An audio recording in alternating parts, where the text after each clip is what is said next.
Last lecture हमने हमारे 12th book keeping and accountancy subject से फाइनल अकाउंट चैप्टर के calculate the following question solve किए थे। वैसे ही क्वेश्चन हमारे हिडन एडजस्टमेंट में देखने मिलते हैं।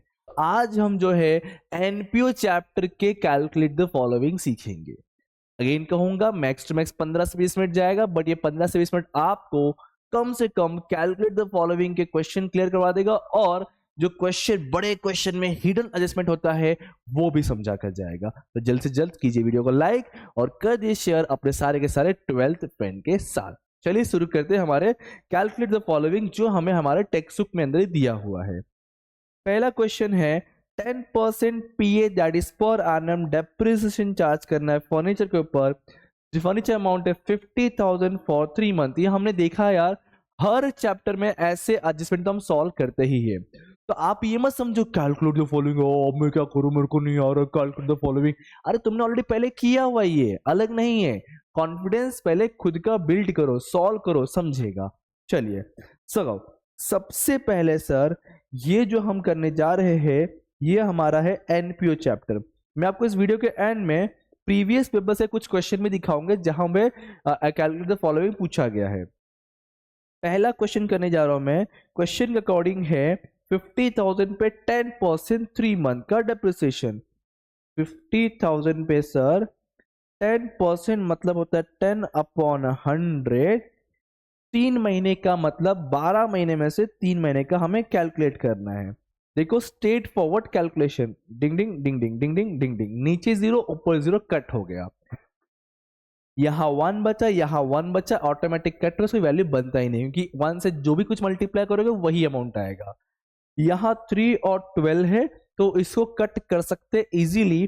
3 के टेबल में 3 भी आता है, 12 भी आता है, मतलब 3 1 जा 3, 3 4 जा 12।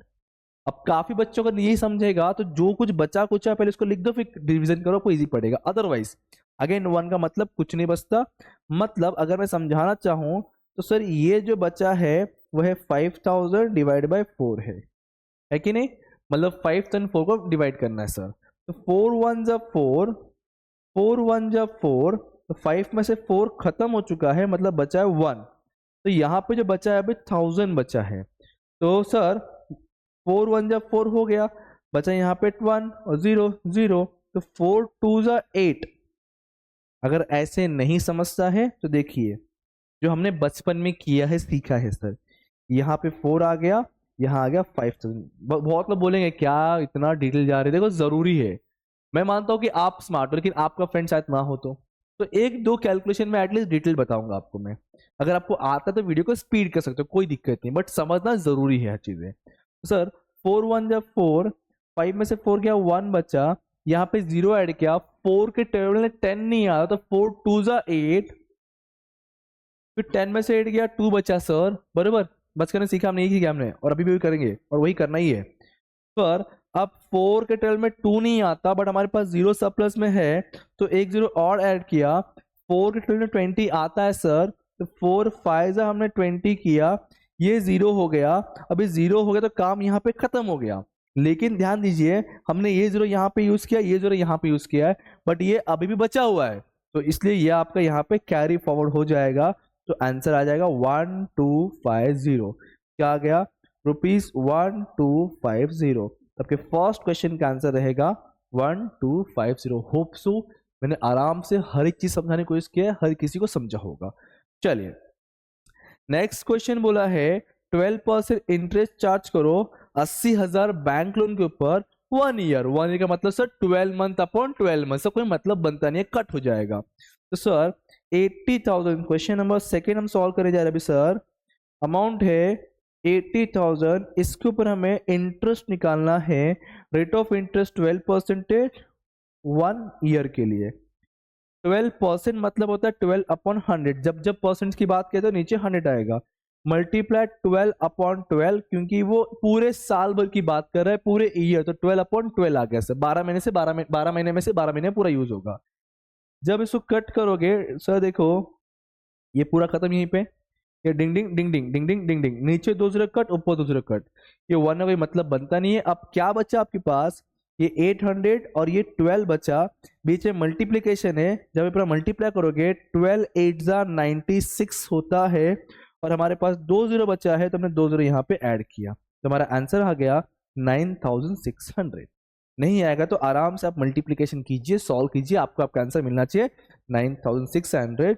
ये हमारा होगा क्वेश्चन नंबर 2 का आंसर। अब चलते हैं हमारे थर्ड कैलकुलेट द फॉलोइंग के पास में। ओपनिंग स्टेशनरी दिया है 5000, इस ईयर के बीच में हमने स्टेशनरी परचेस किया 7000 का, ये कंज्यूम का क्वेश्चन है, समझ जाना चाहिए। कैसे क्लिक होगा, मैंने बताया हुआ है जब कभी ओपनिंग, क्लोजिंग और परचेस में से तीनों में से कोई दो चीज कहीं दिया हो तो दिमाग लगा लो कि वो स्टेशनरी या कोई भी कंसेप्ट रहेगा उसका कंज्यूम्ड का क्वेश्चन है। कंज्यूम मतलब होता है इस पूरे अकाउंटिंग ईयर में हमने कितना यूज किया, गॉट इट। तो सर हमें हमारा ओपनिंग दिया है, हमारा परचेस दिया है, कितना आउटस्टैंडिंग है वो दिया है, outstanding always will be added. Closing दिया है, what is the amount of stationery consume बोल के भी दिया। पहले मैं एक काम करूंगा, इसका पूरा फॉर्मेट लिखूंगा। सर मेरा ये जो है सर वो है स्टेशनरी कंज्यूम, क्या है, स्टेशनरी कंज्यूम।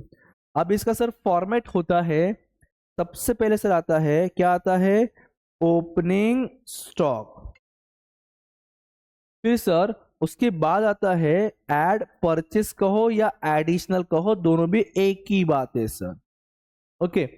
फिर सर उसके बाद आएगा लेस क्लोजिंग स्टॉक, उसके बाद आप वो आउटस्टैंडिंग एडवांस वगैरह आप देख सकते हो। तो सबसे पहले इन चीजों को लिखते हैं, फिर इसके अलावा कुछ और एडजस्टमेंट दिया है तो उसको हम कंसिडर करके चलेंगे। सबसे पहले चेक कीजिए ओपनिंग स्टॉक क्वेश्चन में कितना दिया स्टेशनरी का, ये देखो सर 5000, तो यहां पर आ गया सबसे पहला वाला 5000, सब कुछ रुपीस में कर रहे हैं हम लोग यहाँ पे। परचेस दिया है 7000, ये परचेस आ गया 7000, क्लोजिंग है 1000, लेकिन अब क्वेश्चन में एक्स्ट्रा पार्ट क्या दिया है वो देखना पड़ेगा। देखो हमने ये कर लिया, ये कर लिया, आउटस्टैंडिंग स्टेशनरी कौन सी ईयर का क्या आउटस्टैंडिंग बताया नहीं, तो we always assume it's a current year का आउटस्टैंडिंग, और करेंट ईयर का आउटस्टैंडिंग हमेशा क्या होता है, ऐड होता है सर। क्या अमाउंट है 12000, तो यहां पे हम ऐड कर देंगे 12000, ऐड आउटस्टैंडिंग बोलकर सर।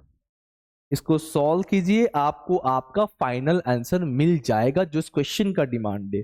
देखिए 12 में से 1 गया 11 11 11 22 23, आंसर आना चाहिए सर 23000।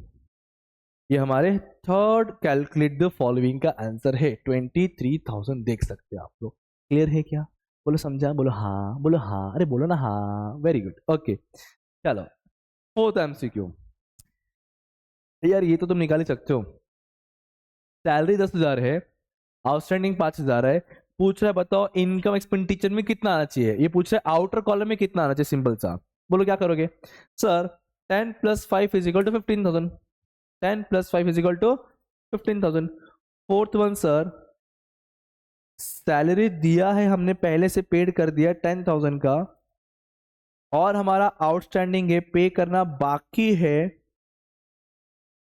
5000 का, तो टोटल सैलरी बनता है for this year is the 15,000। क्या आ गया 15,000। स्ट्रेट फॉरवर्ड कैलकुलेशन क्वेश्चन है सर फोर्थ का। अगर ऐसा क्वेश्चन को पप्पी देने का मन करना चाहिए, किसको, मुझे नहीं, इस क्वेश्चन को। क्यों सर, क्योंकि इतना इजी क्वेश्चन और 1 मार्क का है, बट जिसने नहीं किया होगा उसके तो भारी भरकम है। इसलिए कहता हूं सुनील सर करा रहे, करते जाओ साथ में, वरना आगे ऐसे तकलीफ देगा। ओके आगे सर है सर, लाइब्रेरी का बुक क्वेश्चन मार्क है, उसमें से 10% डेप्रिसिएशन 5000 माइनस करने के बाद 45 है। समझाता हूं मैं, ये आप लोगों ने ऑलरेडी हर क्वेश्चन में सॉल्व किया हुआ है। आपको ना यहाँ पे बुक्स का वैल्यू कुछ तो ओपनिंग दिया हुआ है जो पता नहीं है, इसमें से डेप्रिसिएशन आपने ऑलरेडी माइनस किया हुआ है जो कि है 5000, और ये डेप्रिसिएशन माइनस करने के बाद जो बाहर वैल्यू है इज आवर 45,000। कितना है 45। तो आपको जानना पहचानना क्या है, ये वैल्यू बताओ कैसे निकालोगे। देखो अगर ये दिया होता इसमें से माइनस करता तो ये मिल जाता। तो क्या करोगे, उल्टा सिचुएशन, ऐड वाला लेस वाला ऐड, मतलब 45 + 5 ऐड करने पे ये आंसर आता है 50,000। अभी वेरीफाई कर लेते सर, 50 में जब 5 माइनस करूंगा तो ऑटोमेटिक 45 आ गया, क्वेश्चन खत्म सर। आपका इस क्वेश्चन का आंसर है 50,000। Opening balance of library books of rupees 50,000। Next question क्या है, अरे खत्म हो गया। 5 हमने कैलकुलेट फॉलोइंग कर लिए, पांचों अलग अलग थे, बट एक भी ऐसा कैलकुलेशन नहीं था जो हमारे सम्स के अंदर नहीं है। हर एक कैलकुलेट तुम्हारे सम्स के अंदर है। तो इसलिए कहता हूं छोटे छोटे जब क्वेश्चंस करोगे तो ऑटोमेटिकली बड़ा वाला क्वेश्चन तुम्हारे लिए इजी हो जाएगा। चलिए अब हम देखते हैं हमारे प्रीवियस क्वेश्चन पेपर में क्या कहीं पे कुछ कैलकुलेट द फॉलोइंग दिया हुआ है क्या। तो उसके लिए हम चलेंगे, सबसे पहले हमारे पास जो फोल्डर्स है सर प्रीवियस पेपर्स के, वहां पे अब ये इसमें आप 2023 वाले पेपर देखिए, कैलकुलेट द फॉलोइंग दिख रहा है। ये हमने फाइनल अकाउंट देखा था, ये देखो डिक्टो क्वेश्चन 1 मार्क का है आपके टेक्स्ट बुक का। बहुत लोग टेक्स्ट बुक इग्नोर करते हैं, बट मैं कहूँगा बहुत बड़ी मूर्खता बन करता है। पहले टेक्स्ट बुक टारगेट होना चाहिए। 2023 का दिख रहा है, लाइब्रेरी बुक्स के ऊपर डिक्टो सेम क्वेश्चन था। ये नहीं, ये एडमिशन का है, ये करंट एसेट का है। ओके, और देखते हैं हम लोग कहीं कुछ दिया है क्या सर 23 के अलावा। अगस्त इसमें वाले पे, इस पे कैलकुलेटर नहीं था, क्योंकि कभी कभी कैलकुलेट द फॉलोइंग पूछता है, कभी कभी नहीं पूछता है। ओके, इस वाले पे कैलकुलेट द फॉलोइंग नहीं है। जुलाई 23 वाले पे कैलकुलेट द फॉलोइंग नहीं है। ठीक है, एक आध दो बार पूछा है कैलकुलेट द फॉलोइंग, बट मैं कहूंगा जितना करवा रहा है कैलकुलेट द फॉलोइंग, एटलीस्ट तुमने इतना भी कर लिया तो भी सर बहुत कुछ हो जाएगा अपने लिए। ओके, ठीक है, तो हमने आज कुछ 5 कैलकुलेट द फॉलोइंग किया और देखा पांचों में से एक तो डिक्टो क्वेश्चन में पूछा हुआ भी है सर। That's it. सो हमने 5 कैलकुलेट द फॉलोइंग कर लिया। एक क्वेश्चन में देता हूं आप लोग को, ये आप लोग का होमवर्क रहेगा, आप मुझे फाइंड आउट करके कमेंट में आंसर बताओगे। मैं आपको होमवर्क दे रहा हूं, होमवर्क देता हूं ₹50,000 पे आपको 2.5% डेप्रिसिएशन निकालना है फॉर दिस 6 मंथ। या आप मुझे निकाल के कमेंट करके बताओगे क्वेश्चन का आंसर। क्वेश्चन क्या है, 50,000 पे 2.5% निकालना है 6 मंथ के लिए, और ये हर कोई करेगा। मैं गारंटी देता हूँ जिस बच्चे ने इसको कैलकुलेशन सॉल्व किया रहेगा वो हर एक टाइप का कैलकुलेशन धीरे धीरे सॉल्व कर सकता है। बस प्रैक्टिस की जरूरत है। प्रैक्टिस करने के लिए मैंने होमवर्क दिया, इग्नोर ना करे, सॉल्व करो और मुझे आंसर में कमेंट करो, कमेंट में आंसर करो। मतलब अब मिलते कोई और वीडियो कोई और लेक्चर के साथ में, तो पढ़ते रहिए, पांडा सबको याद करते रहिए। Thank you so much, bye bye, जय हिंद दोस्तों।